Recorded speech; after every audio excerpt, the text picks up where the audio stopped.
Hello friend, एक बार दो states में वॉर की सिचुएशन क्रिएट हो गई थी। जो स्मॉल स्टेट था वो काफ़ी पैनिक सिचुएशन में था क्योंकि उसकी डिफीट पूरी तरीके से तय थी।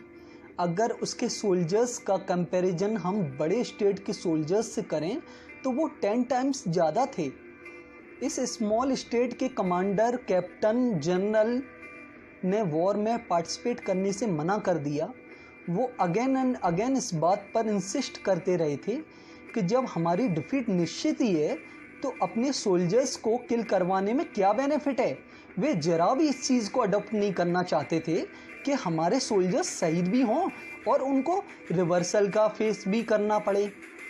इसके कंपैरिजन में उनको विदाउट फाइटिंग हार जाना मोर बेटर ऑप्शन लगा। ओवरऑल सिचुएशन के फैक्ट बिल्कुल सही थे जैसा कि कमांडर ने डिक्लेयर कर दिया। सो गाइस, किंग भी इस कंडीशन में कुछ नहीं कर पा रहा था, लेकिन इसका मतलब ये नहीं था कि किंग पीठ दिखाने वालों में से था। इसलिए उसने बहुत अनएक्सपेक्टेड काम किया। उसने एक गांव के फकीर के पास जाकर प्रेयर की कि प्लीज़ आप मेरे सोल्जर्स के कमांडर इन चीफ बन जाइए और इस वॉर में पार्टिसिपेट कीजिए। किंग की इस एक्टिविटीज़ को देखकर उसके कमांडर, जनरल और कैप्टन फुली सरप्राइज थे कि राजा कैसी नॉनसेंस एक्टिविटीज़ में इन्वॉल्व हो रहा है। वे सोचने लगे कि हमने वॉर में पार्टिसिपेट करने से रिफ्यूज़ क्या कर दिया। किंग तो फ़कीर को, जिसके पास वॉर का ना कोई एक्सपीरियंस है, ना ही उसने वॉर में कभी पार्टिसिपेट किया है और इवन उसे वॉर के रिगार्डिंग कोई भी डिस्कशन करना भी नहीं आता है, उसे राजा सोल्जर्स को लीड करने के लिए प्रे कर रहा है। यह बिल्कुल अनप्रैक्टिकल बात थी जो किसी के गले नीचे नहीं उतर रही थी। उस फकीर ने किंग की प्रे को एक्सेप्ट कर लिया और सोल्जर्स फकीर के साथ जाने में बहुत ज़्यादा नर्वस फील कर रहे थे, लेकिन फकीर फुली जील और इंथुजियाज्म से भरा हुआ था और अपनी हाई स्पिरिट पे था, जिस कारण सबको उस फकीर के साथ में जाना पड़ा। कमांडर और जनरल भी उसको फॉलो कर रहे थे कि लेट्स सी, देखते हैं क्या होता है।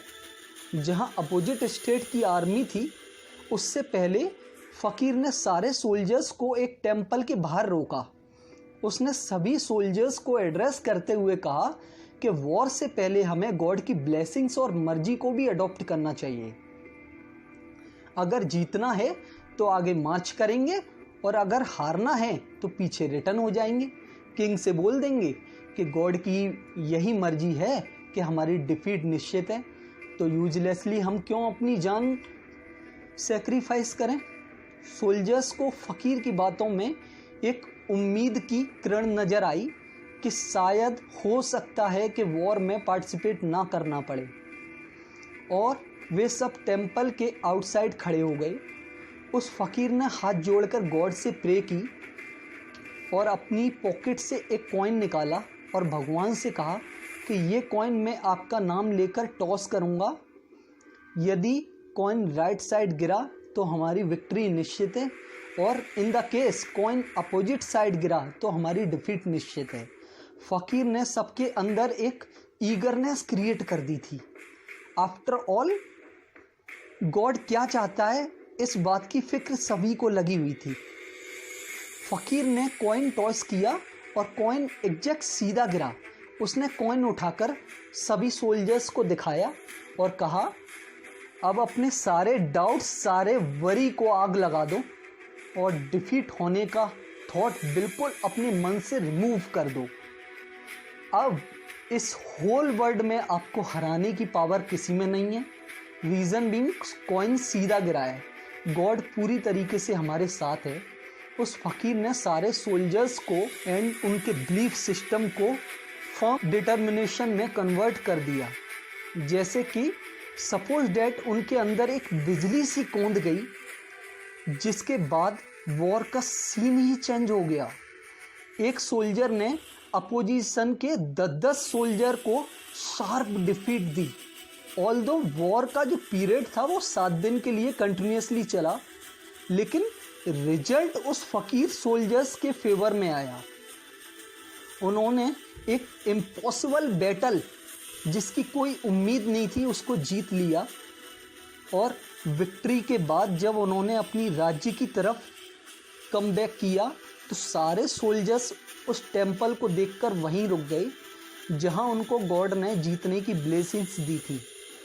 वो जो जनरल कमांडर थे उसके साथ उन्होंने गॉड को धन्यवाद दिया और कहा कि आपने विक्ट्री का इंडिकेशन ना दिया होता गॉड तो हमें डिफीट फेस करनी पड़ती, और कहीं ना कहीं हमने मेंटली अपनी डिफीट को एक्सेप्ट भी कर लिया था।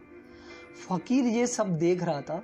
जैसे ही वे लौटने लगे तो फ़कीर ने कहा स्टॉप, एटलीस्ट इस कॉइन को एक बार तो देख लो जिसके बेस पर गॉड ने हमारी विक्ट्री को फिक्स कर दिया था। उसने कॉइन निकाला और दोनों साइड से सोल्जर्स को दिखाया। कॉइन दोनों साइड से सीधा था, उसमें कोई अपोजिशन साइड ही नहीं थी। जैसे ही वह गिरेगा सीधा ही नजर आएगा।